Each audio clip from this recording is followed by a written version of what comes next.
When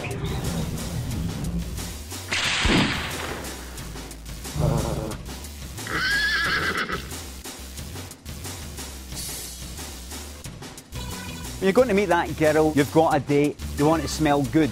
What are good smells? What is a bad smell? A bad smell is basically a physical reaction to tell the human that what they're about to eat is dangerous for them. Shit, for example. So what you want to do is smell of nice food and they're in there.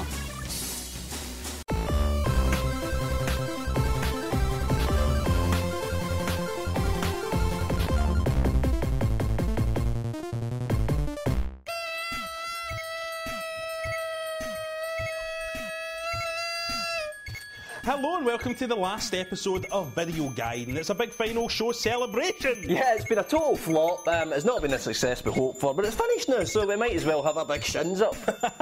Thanks for watching this past few years. We're glad we've entertained you despite failing in every other aspect of this terrible show, but now it's time for us all to celebration! Yeah, it's been a complete waste of money. It's been an embarrassment for the BBC, but hopefully next week we've learned our lessons, and hopefully next week you'll see me presenting all the Shelton channels and all that.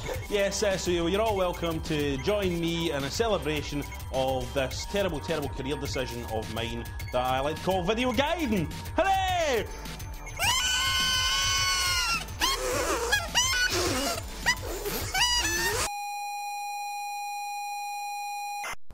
There are things in Devil May Cry 4 for the Xbox 360 that make me want to tell you that it's no good.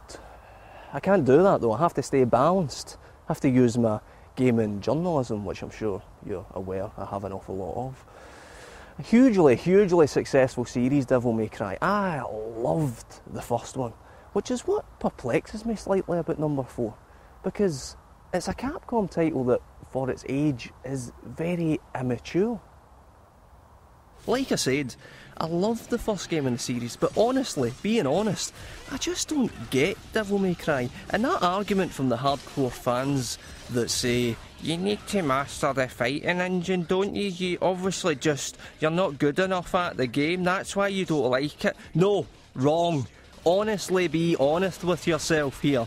Look at the game, it's nice to look at. The fighting engine is very, very good. But the actual game, the experience of playing through this title, like it or not, feels at times very routine.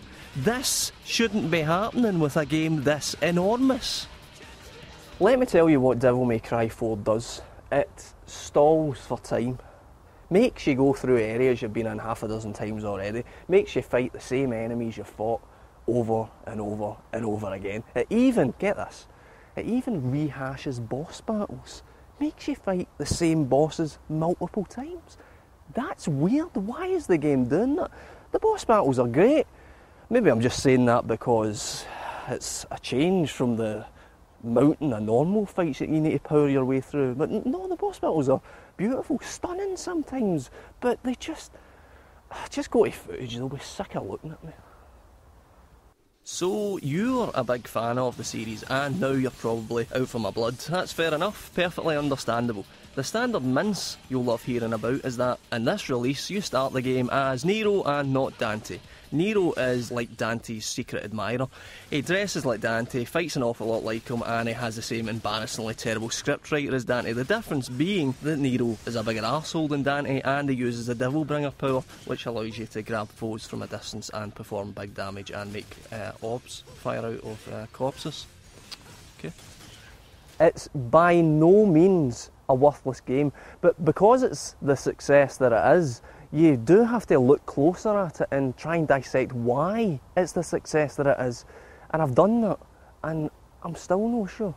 There is precedent for Capcom taking one of their franchises like this and spectacularly turning it around. Devil May Cry, it has every potential to be classic.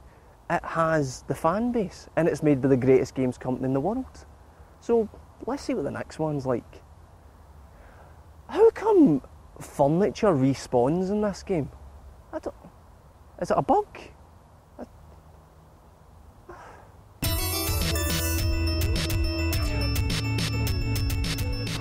Hello loyal viewers and meatbags, this week's #1 selling title is Mario and Sonic the Olympic Games.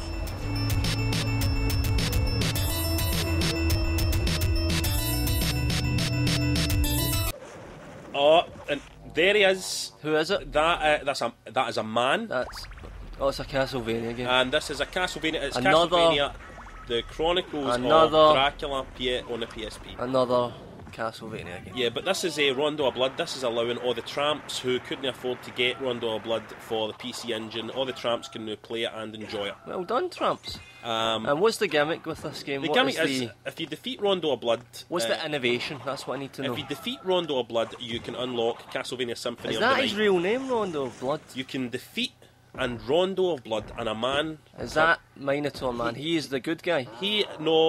That's a beast. He's a beast. He advances and the girl fled. What do you mean, babe? What? The man, the beast, comes, but he's Dracula's friend. So he's a playable character? But it's a very, very fun game. I don't understand what you're saying. That's Dracula's friend. We'll Minotaur. need to leave this because I can't but follow the tramps, it's all for the tramps. Rob, I'll just read the internet. Hey! Whoa! What piece of paper? Let's come on. You're missing an incredible party here. It's our last day and we're really going for it. Ryan's just nipped a bird out of the BBC. It was a bit of a mess, but I managed to get my tongue right down her throat. I think I got her pregnant. I just took a dump in the newsroom and I wiped my backside on the weather mat. No, I'm going to take the crappy scripts for this show and I'm going to stuff up all the toilets.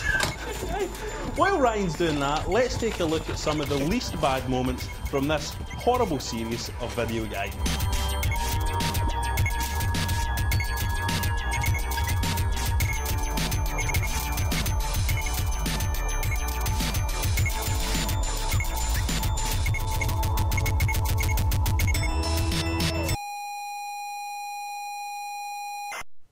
Hello and welcome to the videoGaiden Worldwide Gaming News. Ryan. Thanks, Robert. First off, we're going to go to the United States of America, Los Angeles, California, where I hear Tim and Eric are having a celebration of their own. Guys!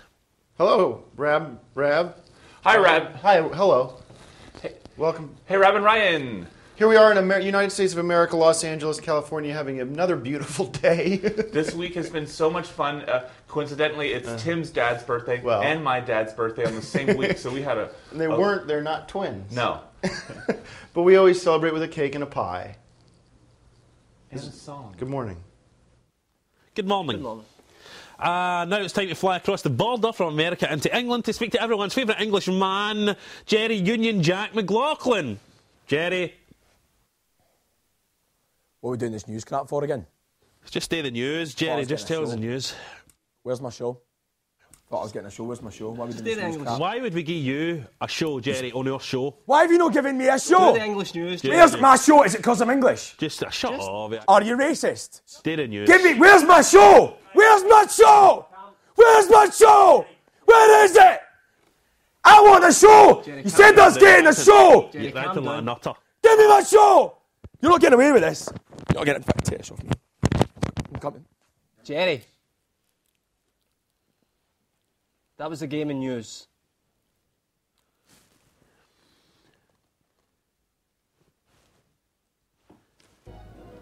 What the godding hell am I looking at Here is a preview of probably the best game that's ever going to be made. This is from Art Dink and it's the new A-Train game that's coming out. I'm going to be reviewing it later on in the A-Train, series. brilliant. And here is some footage. It's just this can't be in-game What is footage. this? Is this for obviously. the 360? I don't. Aye. This is just in high definition, 720p. That's quite cheap. It's just a joke for you. Obviously, this isn't in-game footage. I don't think it can be that high quality. So, Rob, I'm not done yet. I'm going to make some coffee. I'm not done yet. About this crap. Water. You don't often see water in A-Train games. So basically, you manage your trains and you build up your city, and I'm going to concentrate on what we're doing. And you need to do your taxes and stuff as well. It's really. I remember on the Amiga, if you didn't do your taxes in time. Give me that DSO. Yeah.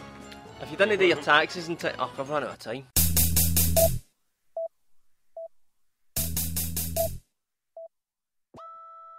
Oh man, I'm gonna get my hat waxed when I get out. Yeah, I'm gonna get my hair straight. That's a good idea, man. Yeah, man, too bad, man. What is? Oh, hold on. Oh no, man! Go, man! Go, man! Get those knees up, man! Hold on. Yeah.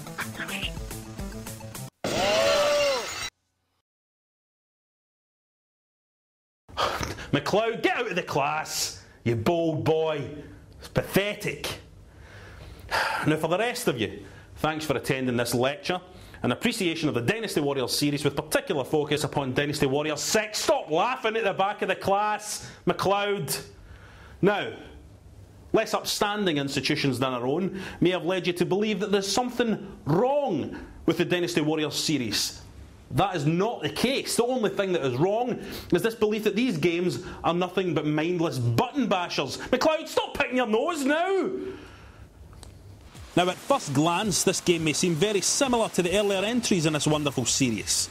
However, years of experience at the very top of my academic field allow me to look deeper and soon realise that this is the finest Dynasty Warriors game to date, and one of the greatest things I have laid my hands on in years. Stop sniggering, boy. The new features may seem slight, but in the playing they prove to be massive, changing the whole dynamic and making one of the most tense and exciting gameplay experiences in gaming even more thrilling. This sounds like you're regurgitating a press release, sir. Who said that? Who said that? Huh? Well, you'll all be staying behind after class and playing Assassin's Creed. Yes. Now, let me show you exactly why Dynasty Warriors games are so wonderful. These are enemy red dots, and these are allied blue dots. Now, Dynasty Warriors is what I like to call a janitor game. A game where you gain satisfaction from tidying up. Tetris is a janitor game. Space Invaders is a janitor game. Dynasty Warriors 6 is the king of the janitor game.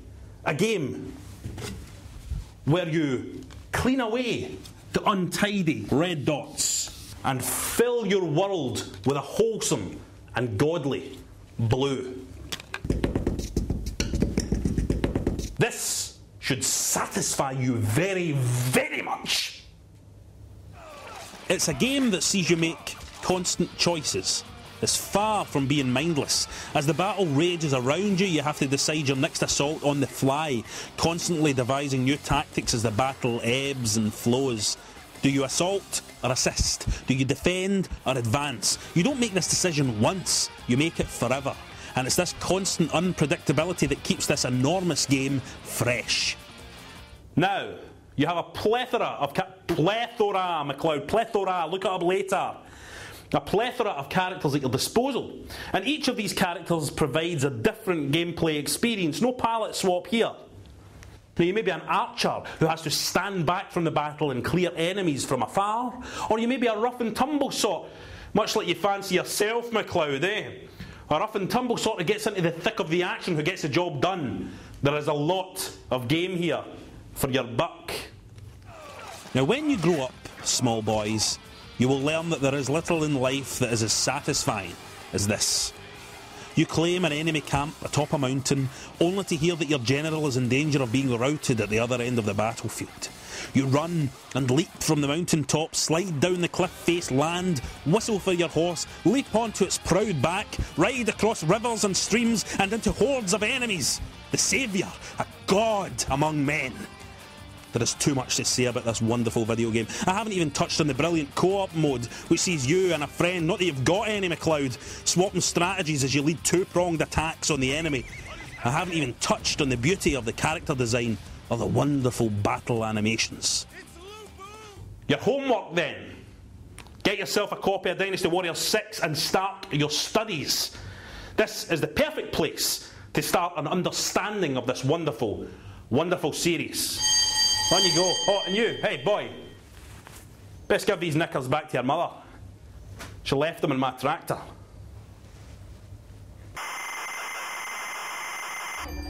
Now, I would like to take this opportunity before the show ends to rubbish all the so-called people I've worked with through this series of videoGaiden and call them out for the humps that they are. Right, now, first of all, this isn't a script. This is our contract. And it says 18 episodes. It doesn't say 12. 18 online episodes. I had it in my mind that it was 12. This is a contract we signed. This isn't part of the show, turn this up. This is a contract we signed. What's that doing? I'm sure I read it. I'm sure I read it and it was... No, but this can't be. This is no one. Because you don't do 18 episodes of any show. 12 a series. I can't do it. I'm not paying. They know I'm finished. I could do the next 6 episodes, but you've got. I know you can do, but I'm busy. I've got nothing to do with concentrate. I can't It's do went it. on long enough. This crap. I can't date myself anyway. What's Tom doing other work? I don't know how to type, so I can't do the scripts. I can't. I'm going to talk. Who do you talk to about this? Crawford Little, he does the contracts, doesn't I'm he? going to talk to somebody about it anyway, because this is a joke. 18 episodes, and that the fee includes the 3 TV specials and the 1 and all 6. No, so that's 10-minute episodes. No way, man. That's like what, £100 an episode? That's not right. That can't be right. They must have known. Well, of course they know. Of course they know. Because they heard me saying 12 episodes and they saw me buying all that stuff for the party. So it's not just that. It's like we're doing this. We're filming it. We're doing the reviews as well. I'm gonna stay up through the middle of the night playing that crap. And capturing footage and all that. It's no another month and a half. No chance. No. Who do you speak to? You do it. You speak to them. You've got more clout though. Speak to them, man. It's not my fault. It's not my fault.